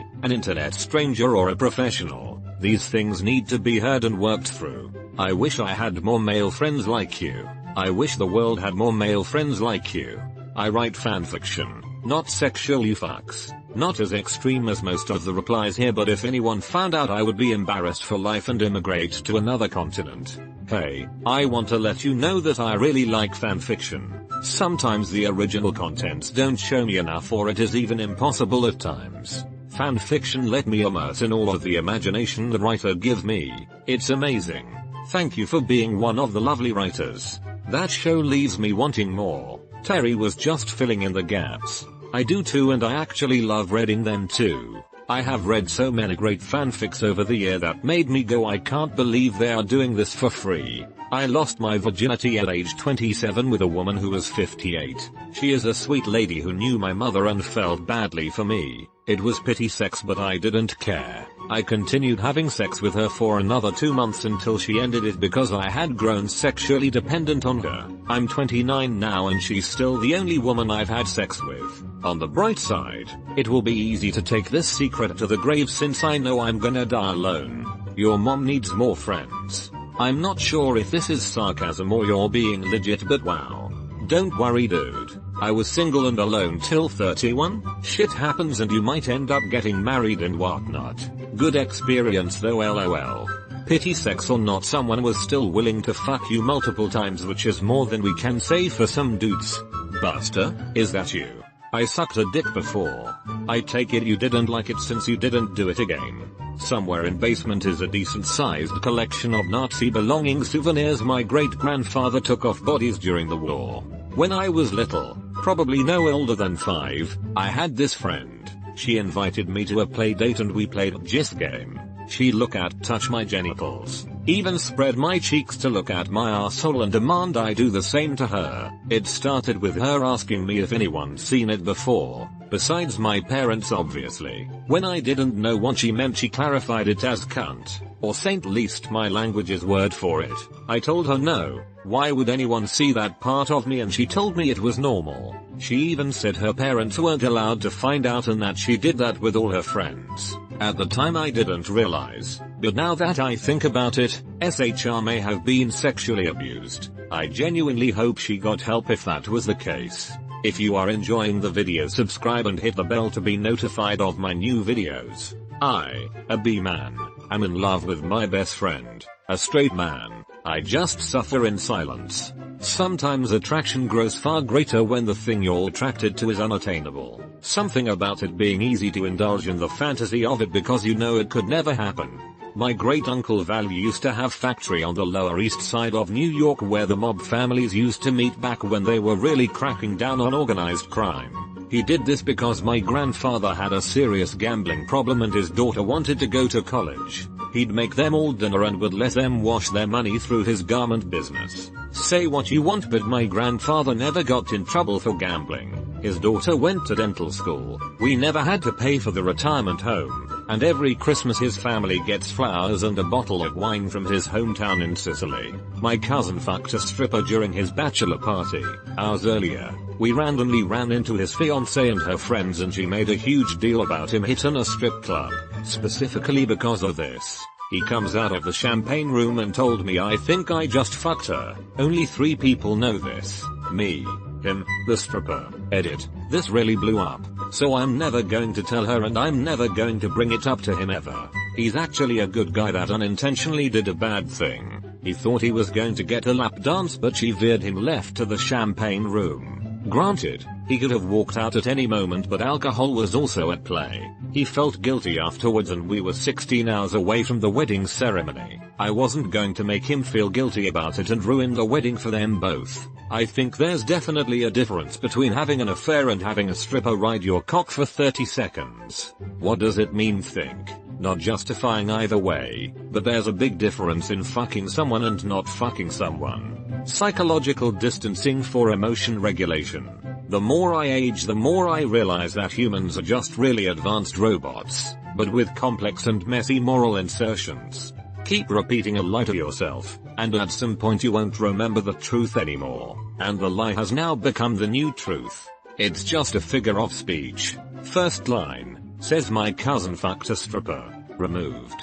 We all know that there's no sex in the champagne room. Removed. Tried to drown a kid when I was 7 years old. The kid was 5 years old, because he was super annoying. He barely survived. Yikes dude. When I was 13 I went for a sleepover at one of my best friend's house. We stayed up late talking and started talking about 13-year-old stuff. Boobs, whether he'd seen porn before, etc. Whatever it was turned him on and he crawled into the bed I was in and started rubbing his erect dick between my butt cheeks. He whispered in my ear, I think I'm gay. Are you too? I threw him off of me and pretty loudly said no. Get the fuck away from me, probably some other things too. Enough to wake up his parents, who came into the room and said I should go sleep in another room. It was really difficult to sleep after that. The next morning I told him I didn't want to be his friend anymore and I didn't want to talk to him again. How could I after that? 2 days later my parents get a phone call from my friend's mom. He hung himself. His grandpa was the one who found him and tried to revive him. He was gone. There's no coincidence there. It was my fault. I've had that hanging over my head my whole life. As his best friend his parents asked me to be a pallbearer for his funeral. Seriously messed up carrying that coffin to the hearse. I got drunk one night. Haven't seen my aunt in over 15 years. Blacked out, apparently tried getting with her, and masturbated outside the car when was turned down. Don't remember much, just bits and pieces, but I know it happened. Haven't talked to her since. This happened about 7 years ago now. Whenever a natural disaster happens there is a little part of me that wants the death toll to be huge. It really disturbs me that I get these thoughts, and I get genuinely upset when I read people have died, but the thoughts still happen. Weird intrusive thoughts just happen sometimes. It doesn't mean you want them to or you would ever actually do anything horrible. My ex was really into having secret sex in public. I can't tell my brother that I had sex in the exact spot where he proposed to his wife a couple of years later. I've already attempted suicide twice within the past month. I have plans to just leave the house in the middle of the night and let myself go missing. Don't do anything stupid. I'm not in a position to teach you anything or say what I can and can't do. All I know is that I matter, and the world will be a worse place if you leave. Even worse if you leave too early without making the best of it. Feel free to contact me if you need someone to talk to. Live. Removed. Removed. Removed. My inability to trust someone completely regardless of how close they are. If you are enjoying the video, subscribe and hit the bell to be notified of my new videos. When I was a kid, another kid in my neighborhood shot me with an airsoft gun on purpose, even though I wasn't playing with them. So a bit later I wrapped an airsoft pellet in tin foil and shot the kid in the eye. He didn't know I did it, and nobody else does either. His eye is permanently damaged, and I believe it's completely blinded to this day. Edit to clarify some. First, people pointed out the gun wouldn't shoot with tin foil in it, and yeah, you're probably right. I was young when I did this, so I'm most likely misremembering, but I remember attempting to shoot tin foil or tin foil wrapped pellets before, and just kept it in the recounting. The other thing is that I didn't intentionally shoot him in the eye. I was just going to shoot him in the face, but I was a messed up little fucker and never used my brain. Holy shit, dude. How did the airsoft BB fire if it was wrapped in tinfoil? Those have trouble firing just by themselves. Not discounting your story, more commenting on the frailty of airsoft BB guns. Stock barrel size is 6.08. Tight bores go down to 6.00. Wide bore 6.23. I can see this happening with wide bores, and I have a lot of experience with modded airsoft guns. It certainly adds a layer of incredulity to the story. It would jam the gun. The BB would never make it through the hop-up. How did you do it and he didn't know? Did you just run up on him sitting there, long distance sniper style, or some drive-by situation? Probably more like a crowd situation.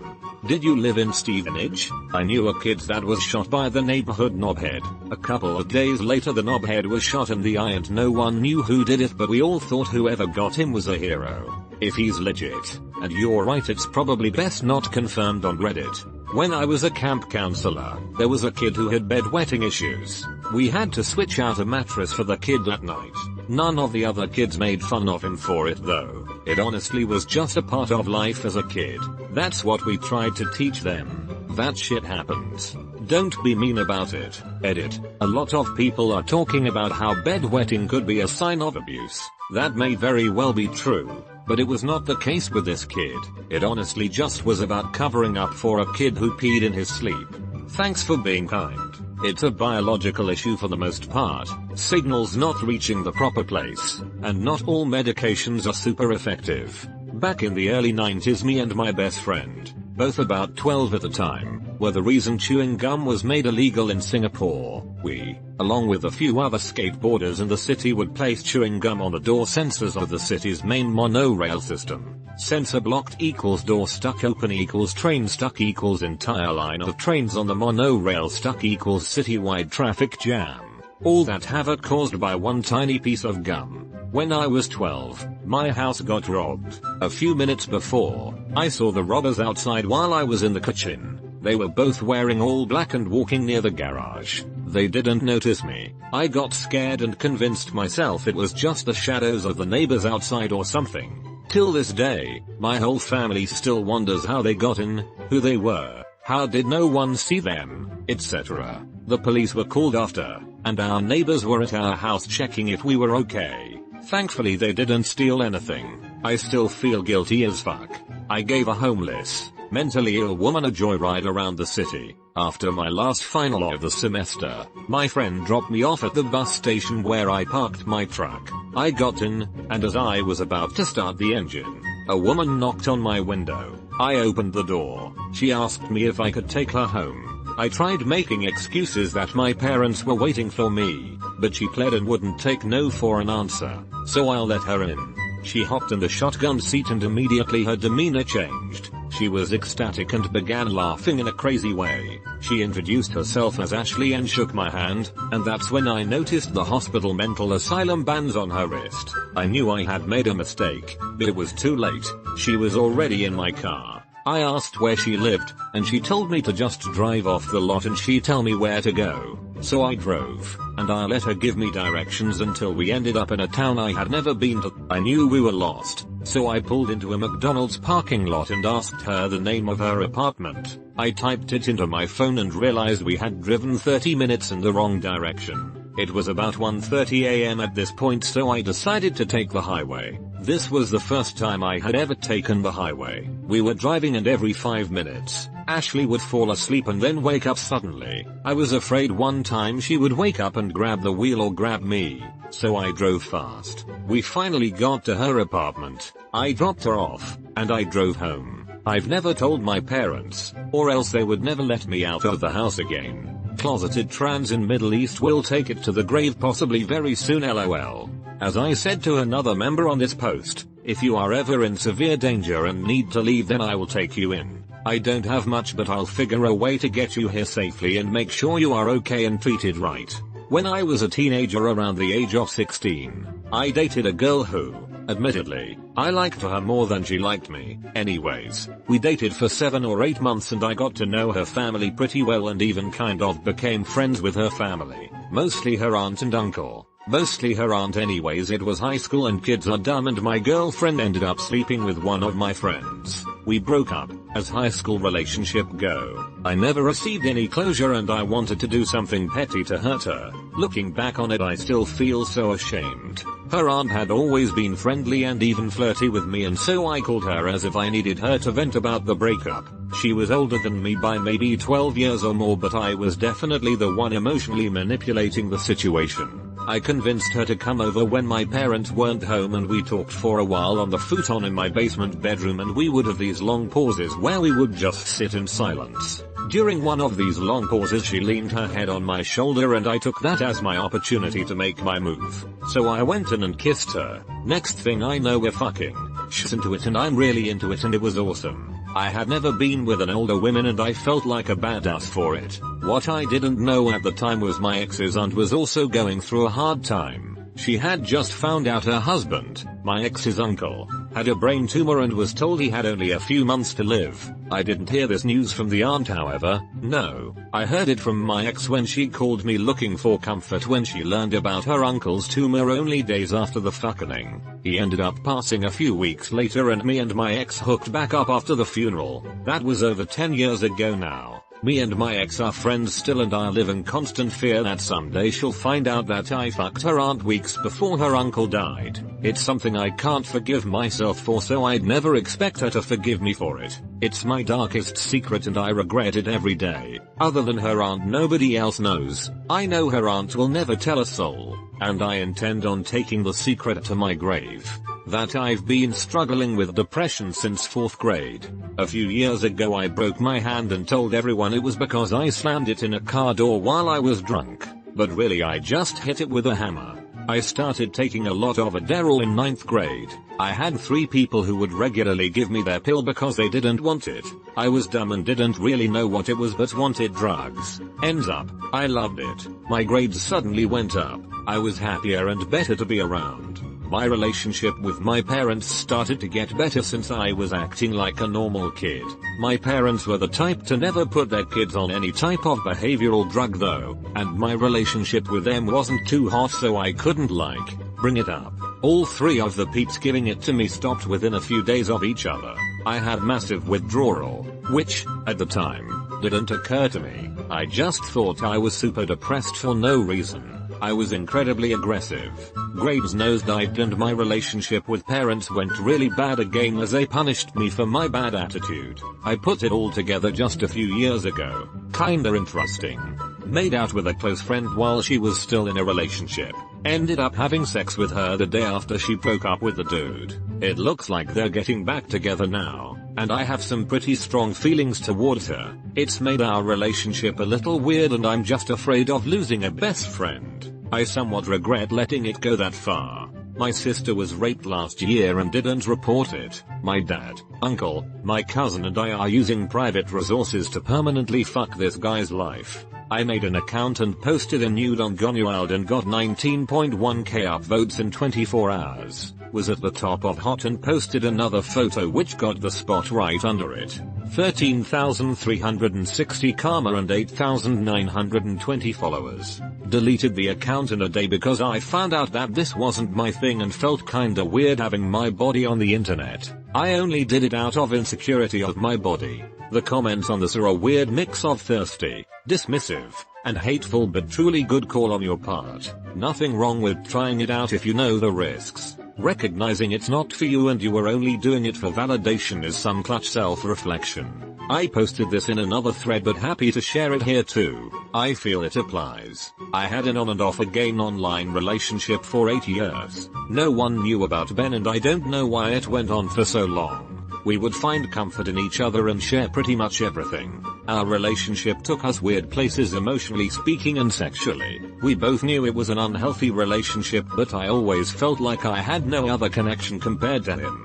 Until I met my current boyfriend, I had to break it to Ben and tell him we could no longer continue the sexual side of whatever the hell we had. He completely understood and held no resentment towards me. He did say he needed some time, and I've heard from him about 3 or 4 times since I started dating my current boyfriend. The last time he contacted me I didn't respond as I want to leave what we had in the past. Hope you're doing okay, Ben. I had an affair with a married woman I worked with. I'm single. It was a terrible idea, but we were caught up in the moment. We said a lot of pretty things to each other. We were soulmates. Yada yada. He found out and she ended it. That was over a year ago. I'm not really over her, but I've learned my lesson. Don't do it, kids. It's not worth it. Don't forget to leave your comment. I'm in love with a taken man. I've never loved any other man but him, and I know I won't ever fall in love with anybody else. Edit. I ended our relationship the minute I learned he's taken. I'm not, and never would be, his side chick. Everyone feels like they won't fall in love again. That's just a phase. He was cheating. He's no great catch, and someone worth your love and emotional investment will eventually come along. Once my ass sent viral in school, yet no one knew it was mine. TLDR. Ass went viral in school, never caught. Someone make RU celestial as a thing. Thank you for that TLDR. Removed. The first sentence is like 2 syllables more than the TL. Dr. LOL. Identify as a B woman now, but before I realized that, I was in a failing relationship with a man, and went out with a group of girls one night. Had too many drinks, ended up sleeping with one of them my first time with a woman. Relationship ended a month and a half later and I never told him. When I came out to my friends, just made it sound like it happened after the breakup. I didn't see the point in hurting him more when we were breaking up anyways. I've had sex with at least 30 hookers. I lost my virginity to a hooker when I was 22. From 22 to about 28 I had one hooker every 6 months or so. When I was 36 I moved to San Diego and went across the border to Tijuana every 2 weeks and had sex with 2 to 3 every trip. Right before I left San Diego I had a MFF threesome. Something that was a fantasy of mine basically forever. It was an amazing experience, though I wish I had more time and there were less rules. That was in December 2017 and I haven't had sex since. Not for a lack of trying. I almost made a trip to San Diego last month but decided against it at the last minute. I'm still wishing I went. Edited typo. Too many M. Since about age 11. I, straight male, was incredibly turned on by the thought of anal sex. Women where I'm giving and they're receiving. Once I finally had the opportunity, I confirmed that it is, and remains, my #1 favorite sex act. Cunnilingus. However, even before I ever experienced this in real life, it occurred to me that if I was going to ask for this from a girl, it was only fair that I understood what it was I was asking them for. So from about the ages of 12-16 I would periodically use homemade toys on myself. I had a precocious puberty, so I was close to my full size by 16, which turned out to be a bit above average length and a lot above average girth. I didn't know this at the time, so I used toys my size and larger, again cause fairness. It was not something that ever got me off. I'm apparently not wired that way, and a few times I made myself bleed. But ultimately, I learned a lot about how to approach the act, prep, speed, lube, etc. I never had any desire to do this a guy. I just wanted to understand it from my partner's point of view. I have had a few of the women I've enjoyed this with, and who have enjoyed it as well, as far as what they have told me, that I should try being on the receiving end sometime again. Fairness. I've never told any of them that I in fact have been on the receiving end before. At least in a way. I stopped experimenting like this around 16-17 and I've never had the desire to do so again. I guess I got what I needed out of it. I'm not ashamed of this, but I do worry if I confess that I started sodomizing myself at 12. Someone might think I was abused as a child. I wasn't. Or that I have some majorly disturbing mental illness perversions. Possible LOL. Truth is, I was just a curious kid who was apparently raised well enough that I thought about my female partner's pleasure almost as soon as my hormones kicked in. Everyone around me at work, all of my co-workers, bosses, and other people are almost exclusively of one political party. It's the case of, we're not supposed to talk about that at work, but we half broach the question to new people to test out their allegiance because we're all on the same page, kind of thing. I just go along with it, to be honest. They're genuinely good people, but I'm afraid they'd treat me or look at me differently if they knew the truth. I sit down to pee sometimes. Wait, are you considering it weird because you're a man? Many men do this. In fact, there is no need for peeing standing up if there aren't any sanitary reasons, such as in your own home, which is clean. Hopefully, it's a lot more hygienic to pee sitting down. Also, to put down both the toilet seat and the cover before flushing. Both men and women should be doing this at home. You are not alone. https://www.reddit.com/r/my_husband_peas_while_common_is/ I'm a man and I never stand up and pee. It's not worth the risk. The gal I was dating 2 relationships back had herpes. Have you been tested? You clean? If so, then it doesn't matter and can stay a secret. If you haven't been tested, or if you've got it, you are the worst kind of asshole. I tested out clean. It's just a weird secret to still have all these years later, and knowing my good friend hooked up with her after the breakup. I would hope she told him too. So we both know the secret and both knows that the other knows. Yet we've never discussed it even though we hang out all the time. I make my life like a TV show inside my head. It starts off as my first ever day at school. My love interest is my crush and me and my friend go on cool adventures like going to what I call the digital world, where we go inside technology and other stuff. Tame compared to others, but I have never told anyone and never will. At least not in person.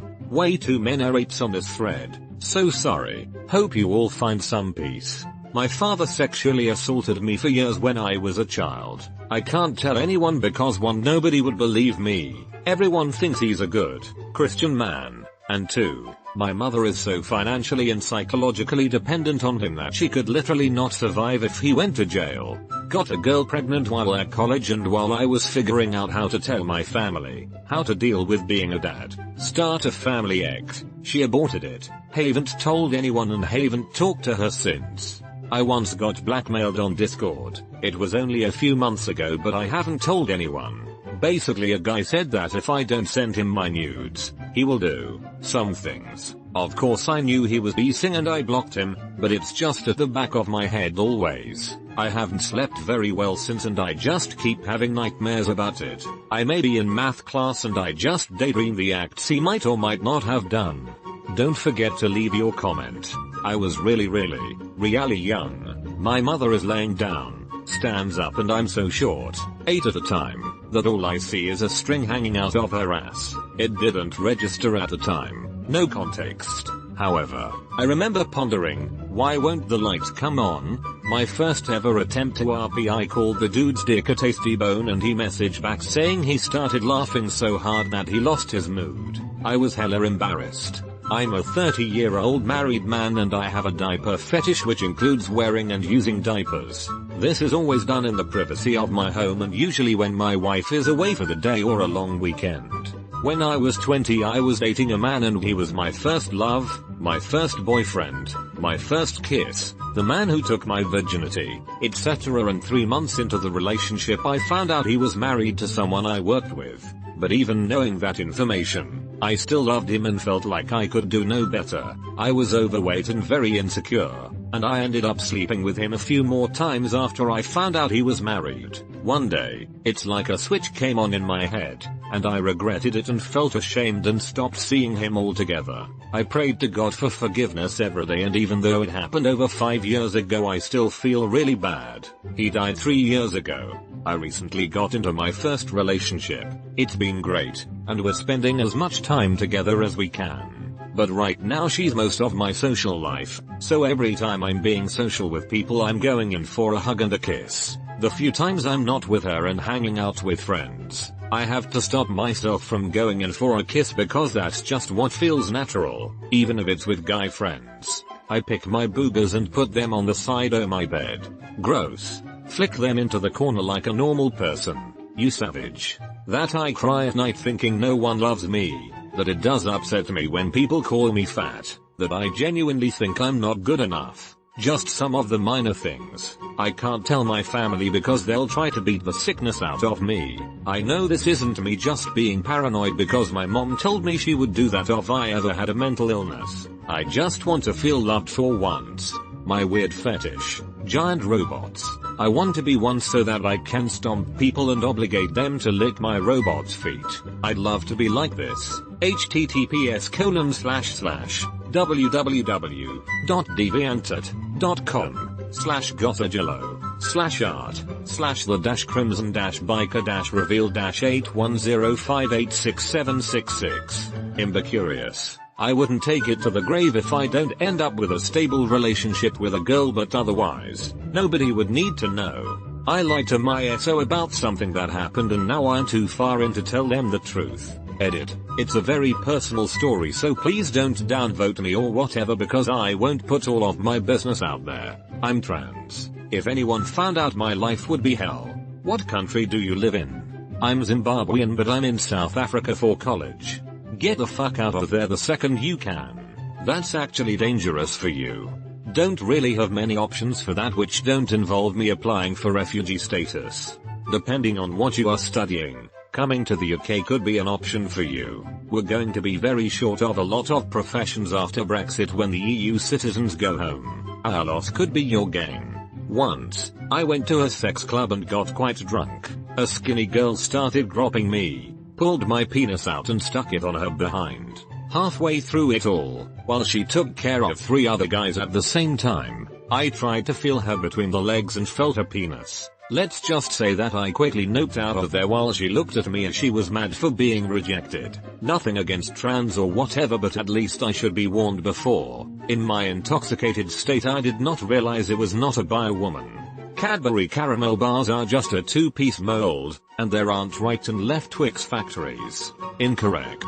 My uncle had the contract to build the right Twix factory. He would have done the left too, if it weren't for that undercutting prick Bob the Builder. I just don't believe the second one. There is a left and right Twix factory. I saw it on TV. I constantly fantasize about having sex with some of my female friends, and not just regular sex. Hard sex. BDSM. Putting it in any hole I can find. Not actually hurting her, of course. If I told any of them I do this, with consent, naturally, they'd probably hate my guts for it. Removed.